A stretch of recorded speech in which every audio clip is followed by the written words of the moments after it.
¿Cómo están mis hermanos y hermanas en Cristo Jesús? Que nuestro Padre eterno les bendiga de una manera realmente poderosa y especial. Que sean ustedes recuperando el gozo, la alegría, la paz y que constantemente podamos presentarnos delante de Él dando gracias en todo tiempo, porque verdaderamente nuevas son sus misericordias cada mañana para con cada uno de nosotros. El día de hoy estaremos dando seguimiento, estaremos continuando con esa serie de sermones, reforzando algunos aspectos de nuestra iglesia metodista. El día de hoy vamos a estar hablando de las señales del nuevo nacimiento. Y qué tema tan importante, porque cuando hablamos de señales de ese nuevo nacimiento, pues estaremos viendo detalladamente cuáles son esos rasgos, esas características distintivas de aquellos hombres y mujeres que han muerto al pecado y han resucitado como nuevas criaturas. Las cosas viejas pasaron, he aquí todas son hechas nuevas, dice la palabra de Dios. Entonces, ¿cuáles son esas características? ¿Cuáles son esas señales? Vamos a estar orando para dar inicio. Padre, muchas gracias te damos en este día por la oportunidad de poder compartir tu palabra, por la oportunidad de poder escuchar tu palabra, Señor. En este momento, el pueblo de Dios, tu iglesia, se dispone para escuchar qué es lo que hay en tus escrituras para nuestras vidas. Reconocemos que solo tú tienes palabras de vida eterna y eso es lo que nosotros anhelamos, eso es lo que nosotros buscamos, Señor. En el nombre de Jesús, bendice a cada uno de mis hermanos de una manera especial a través de tu palabra, a través de tus escrituras, a través de lo que vamos a estar dando el día de hoy.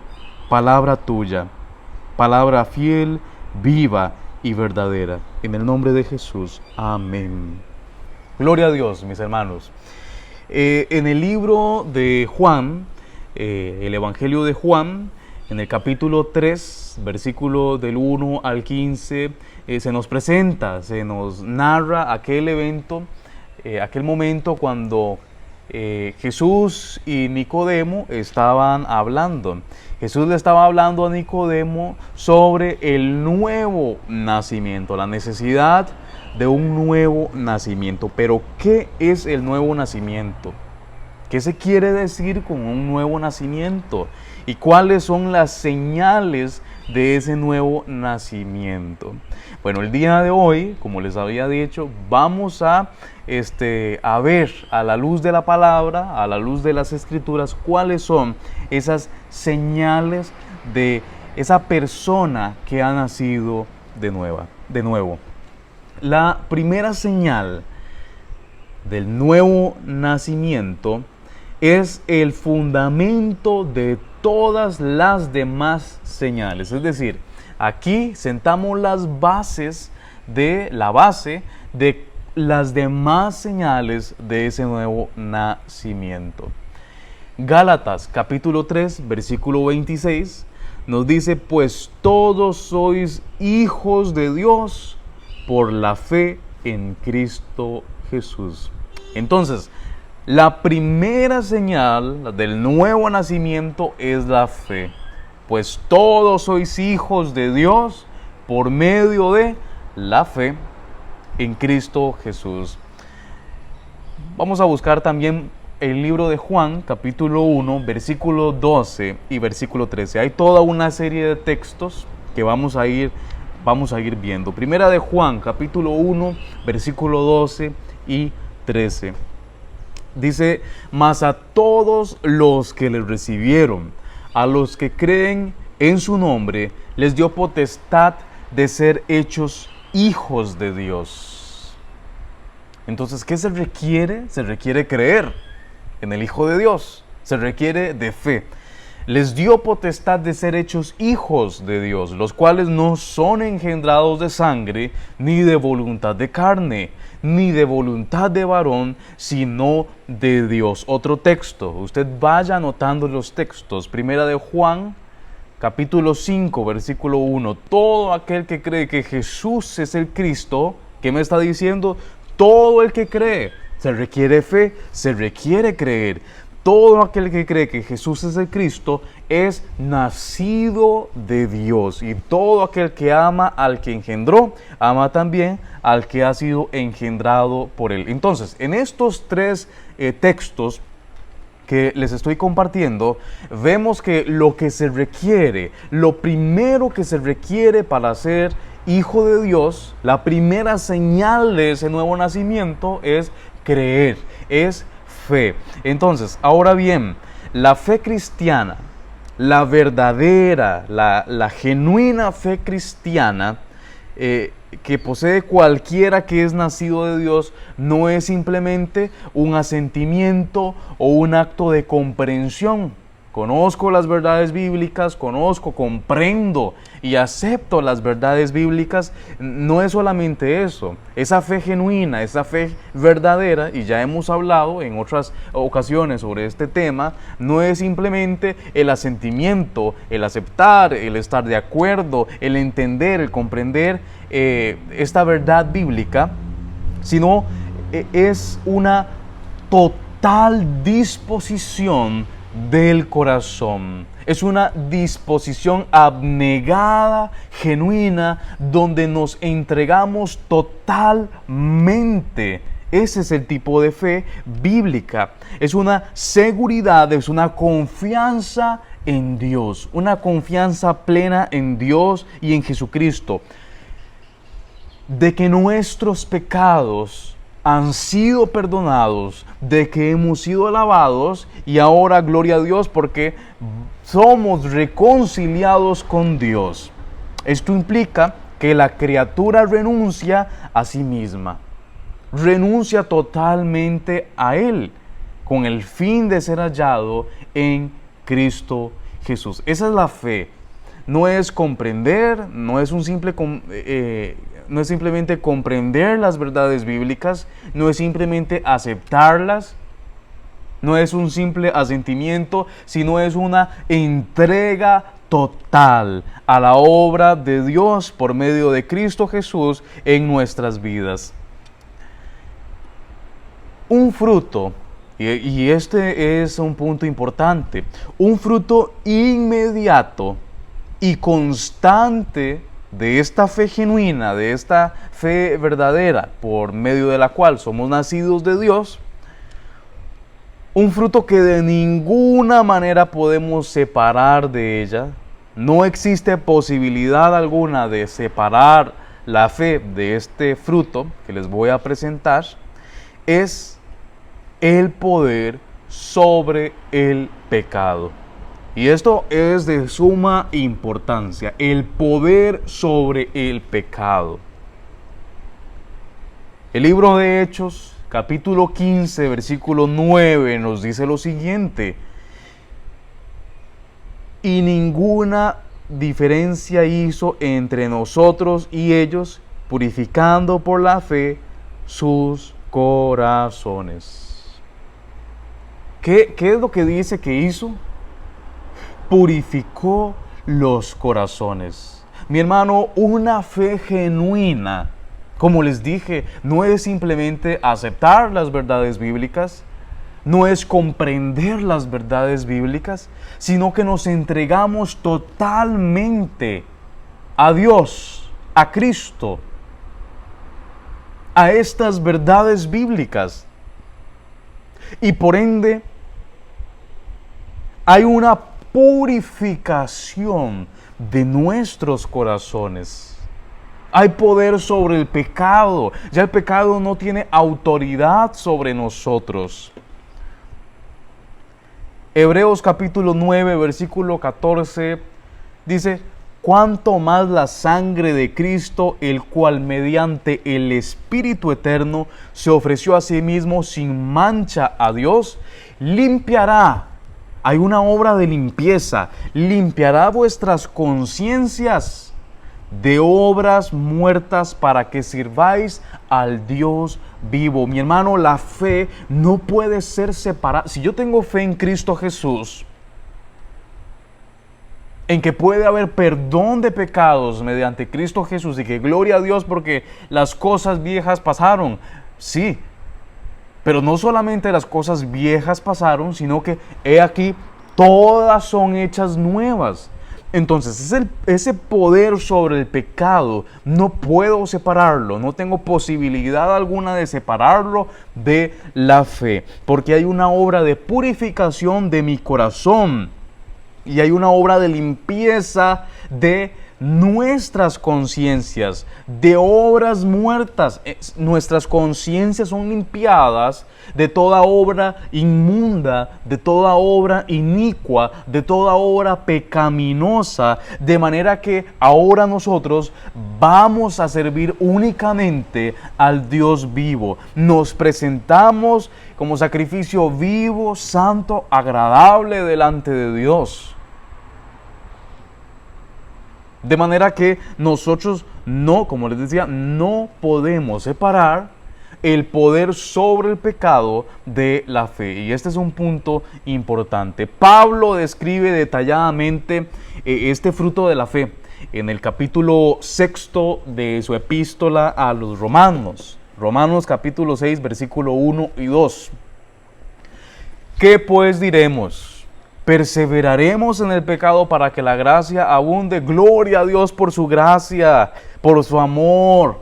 De tal manera amó Dios al mundo que ha dado a su Hijo unigénito para que todo aquel que en él crea no se pierda, mas tenga vida eterna. Romanos 5:8, mas Dios muestra su amor para con nosotros en que aun siendo pecadores Cristo murió por nosotros. Gloria a Dios. Pero, ¿qué vamos a hacer con esa gracia? ¿De qué manera... ¿Cómo estamos valorando nosotros esa gracia? Y hay un libro buenísimo que lo he compartido con ustedes acá en la iglesia, y si hay alguien que nos está viendo en este momento y no ha leído ese libro, se lo recomiendo. El precio de la gracia. ¿Qué precio le estoy dando yo a esa gracia? ¿Cómo considero esa gracia? ¿La considero barata como para seguir pecando, revolcándome en el pecado y pedir nuevamente perdón? ¿Pisoteo el sacrificio de Cristo en la cruz del Calvario con mi pecado? ¿O la estimo tan cara que evidentemente no hay otro deseo de mi corazón más que vivir en santidad? Pablo nos dice, Romanos capítulo 6, versículo 1 y 2, ¿qué pues diremos? ¿Perseveraremos en el pecado para que la gracia abunde? En ninguna manera. Porque los que hemos muerto al pecado, ¿cómo viviremos aún en él? Es decir, es una muestra más de que la fe, esa fe genuina, verdadera, en Cristo Jesús, no la puedo separar de el poder que ahora hay sobre el pecado. Ya el pecado no tiene potestad sobre nosotros.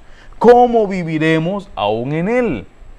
Romanos capítulo 6, versículo 6, ahí más adelantito, sabiendo esto, que nuestro viejo hombre fue crucificado juntamente con él, para que el cuerpo del pecado sea destruido a fin de que no sirvamos más al pecado. Esa fe genuina, esa fe verdadera en Cristo Jesús produce que el viejo hombre sea crucificado juntamente con él, con Cristo, para que el cuerpo del pecado sea destruido y de manera tal que ya no servimos al pecado, sino que nuevamente somos sacrificio vivo, santo, agradable delante de Dios.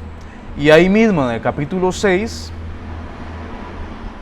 versículos del 11 al 14, dice, así también vosotros consideraos muertos al pecado. Gloria a Dios. ¿Cuántos pueden decir, soy muerto al pecado, pero vivo para Dios en Cristo Jesús, Señor nuestro?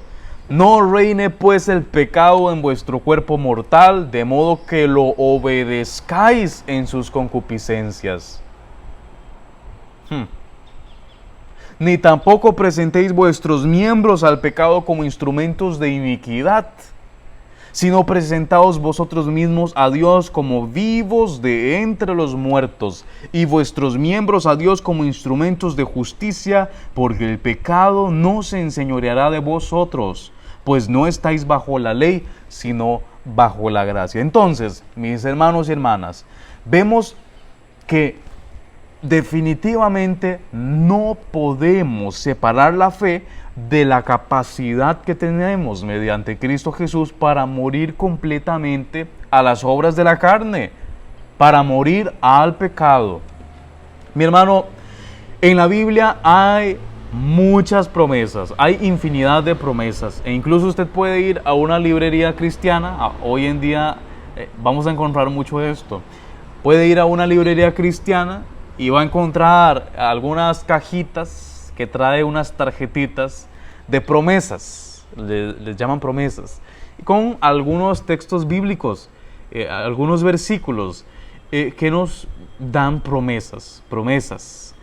La Biblia está llena de estas promesas, y hoy el mundo, muchos están buscando esas promesas. ¿Qué promesa hay para mi vida? Yo quiero buscar una promesa de provisión. Y usted puede buscar ahí en internet promesas de provisión y le van a salir toda una serie de textos bíblicos. Una promesa de provisión, promesa de sustento, promesa de sanidad, etcétera, etcétera, etcétera. Todos andan buscando estas promesas, pero hay una promesa poderosa, mi hermano, que el día de hoy quiero compartirle. Hay una promesa poderosa que quizás no es tan popular, porque requiere morir a la carne. Y es que cuando llegamos ahí, cuando llegamos a ese punto donde se requiere de nosotros el morir a la carne, el dejar atrás el pecado, es ahí donde muchos hacen de oídos sordos, donde muchos cierran la Biblia, donde muchos posiblemente digan, no, ese texto no lo voy a subrayar, no lo voy a marcar. Hacemos una selección de versículos, este me gusta, este no tanto, me está pidiendo mucho. Ay, qué linda promesa, vea, sobre provisión, sobre sanidad. Ay, esta otra no me gusta tanto, no la voy a subrayar, no la voy a marcar.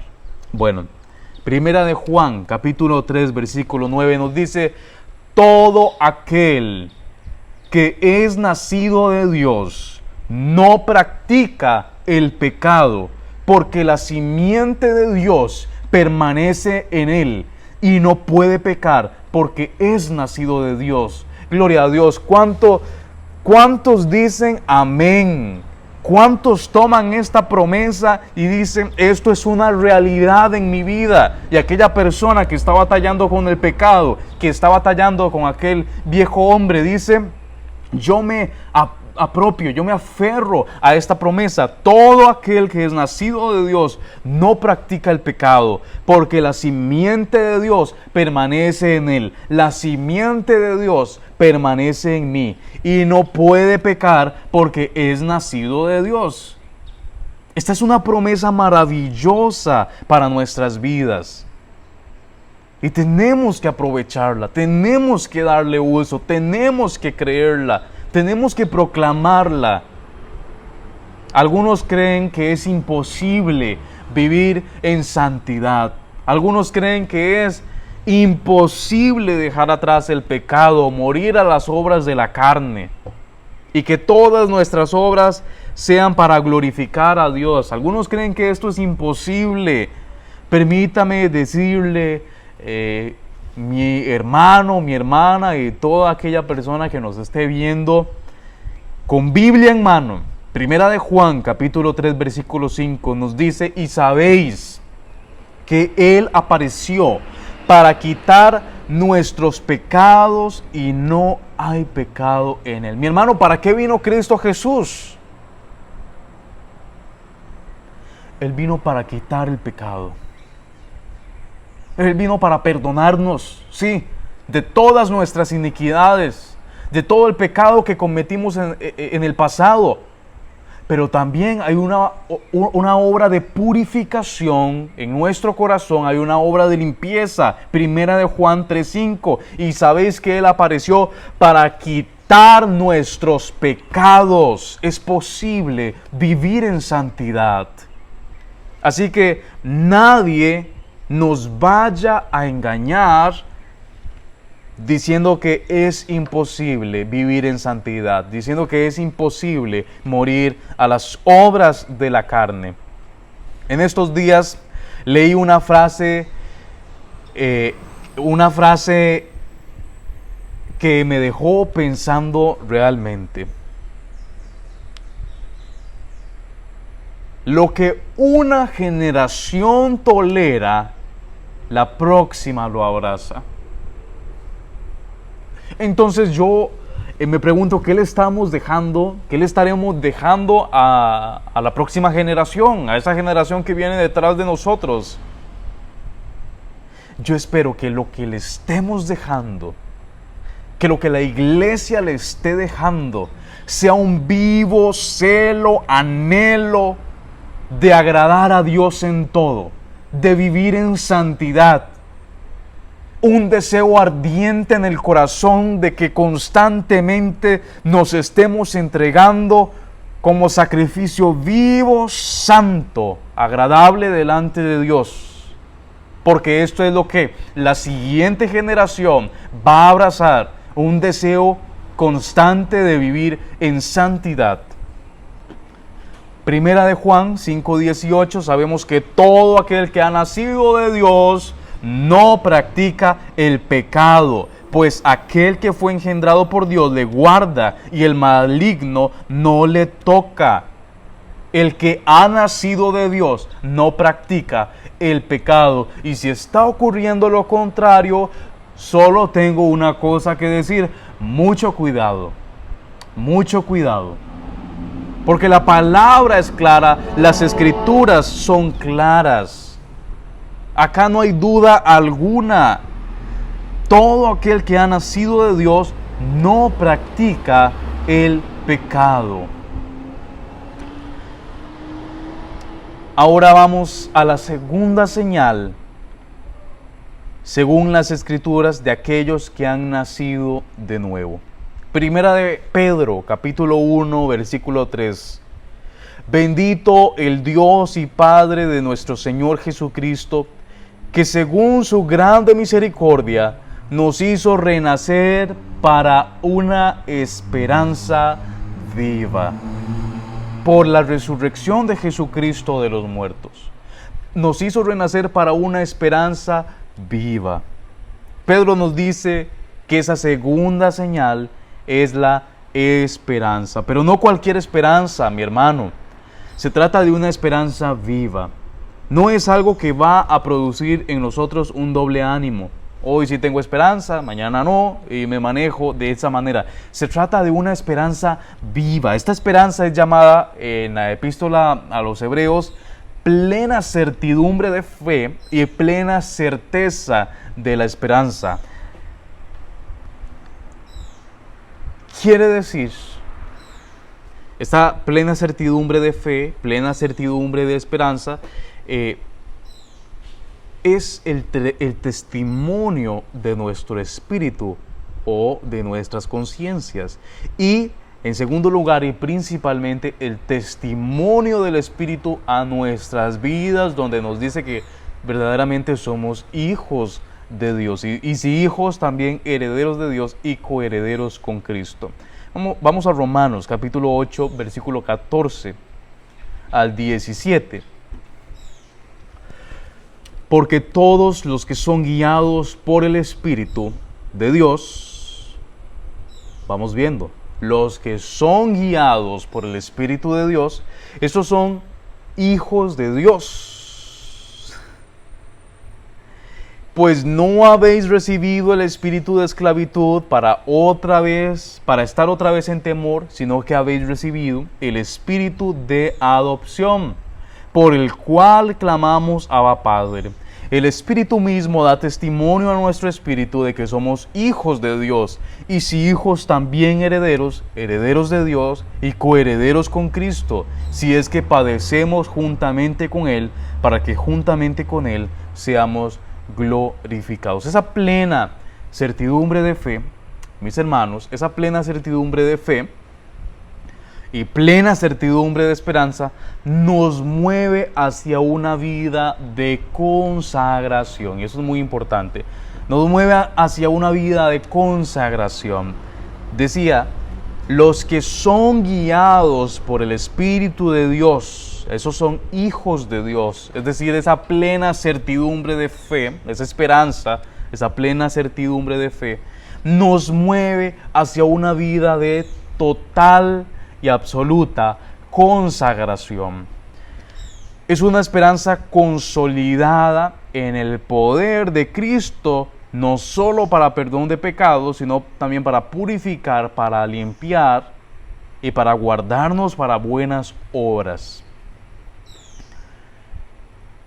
Es aquí donde se evidencia la obra del Espíritu en nuestras vidas. Ese testimonio del Espíritu a nuestras vidas, donde refleja que verdaderamente somos sacrificio vivo y santo.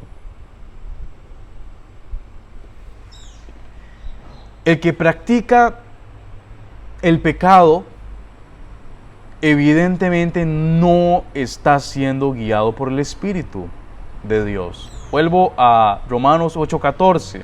Porque todos los que son guiados por el Espíritu de Dios, estos son hijos de Dios. Y créame que el Espíritu no nos va a guiar a pecar.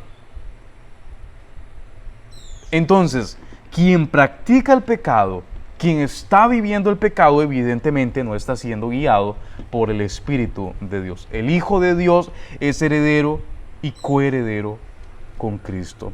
Efesios 1:13. En Él también vosotros, habiendo oído la palabra de verdad, el evangelio de vuestra salvación, y habiendo creído en Él, fuisteis sellados con el Espíritu Santo de la promesa. Gloria a Dios. Entonces, esto es algo maravilloso, esto es algo realmente especial. Vuelvo a leerlo. En Él también vosotros, habiendo oído la palabra de verdad, el evangelio de vuestra salvación, y habiendo creído en Él, fuisteis sellados con el Espíritu Santo de la promesa. Mi hermano, es maravilloso saber que hemos sido sellados con el Espíritu Santo de la promesa. Y créame que ese Espíritu, el Espíritu Santo, nos va a guiar para que nosotros en todo lo que hagamos, en todo lo que nos dispongamos a hacer, constantemente seamos ese sacrificio a Dios vivo y santo. Nos va a conducir a buenas obras, nos va a conducir a una vida de santidad. Y esta es la esperanza que nosotros tenemos. No es una esperanza fluctuante, no es una esperanza que a veces está encendida, otras veces claudicamos, sino que es una esperanza viva. Es una esperanza que nos vivifica a nosotros. La tercera, mi hermano, y más grande señal que nos muestra las Escrituras de los que son nacidos de Dios es el amor. Y ya bastante hemos hablado del amor en este último mes. Romanos capítulo 5, versículo 5 nos dice: y la esperanza no avergüenza, porque el amor de Dios ha sido derramado en nuestros corazones por el Espíritu Santo que nos fue dado. Entonces el Espíritu Santo, al tener el Espíritu Santo, el amor, inevitablemente el amor va a ser derramado en nuestros corazones. Ese amor que es primeramente para con Dios y necesariamente también para con los hombres, para con los demás. Primera de Juan, capítulo 5, versículo 1 nos dice: todo aquel que cree que Jesús es el Cristo, es nacido de Dios, y todo aquel que ama al que engendró, ama también al que ha sido engendrado. ¿Qué nos quiere decir esto? No solamente yo he sido engendrado, soy una nueva criatura, gloria a Dios, pero hay otras nuevas criaturas. Hay otros que, gloria a Dios, porque han experimentado el nuevo nacimiento, han nacido de nuevo. Ahora, nosotros también debemos amar al que ha sido engendrado, debemos amar a nuestro prójimo. Y recordemos que toda la ley se resume en el amor. Y amar a nuestro prójimo como a nosotros mismos. Juan capítulo 15, versículo 12. El mandamiento escrito en el corazón de quienes aman a Dios no es otro sino este. Juan 15, 12. Que os améis unos a otros como yo os he amado. Entonces, las señales de ese nuevo nacimiento es la fe, la esperanza y el amor. Damos gloria a Dios por su palabra, y que este fruto, el fruto de ese nuevo nacimiento, se mueva de una manera poderosa, de una manera especial, que sea una realidad en nuestras vidas. En el nombre del Señor. Vamos a estar orando. Padre, te damos gracias por tu palabra, porque es viva, es verdadera, es eficaz. Muchas gracias, Padre. Que tu palabra dé fruto en nuestras vidas constantemente, Señor. Que nosotros te glorifiquemos en todo nuestro andar, en todo nuestro accionar. Padre, queremos que tu Santo Espíritu hable a nuestras vidas, que nos testifique que verdaderamente somos hijos de Dios. Y si no es así, pues que nos revele en qué áreas debemos mejorar, qué áreas de nuestra vida deben ser pulidas, para que totalmente, completamente nosotros vivamos conforme a tu palabra. En el nombre de Jesús, bendice a cada uno de los hermanos y hermanas que están participando de este sermón. Conoces las necesidades de tu pueblo. En el nombre de Jesús, trae respuesta conforme a tu voluntad. Muchas gracias, Padre. En el nombre de Jesús, amén. Mis hermanos, gloria a Dios. Ha sido una enorme bendición para mí poder compartir la palabra de Dios una vez más con cada uno de ustedes. Que el Señor les bendiga.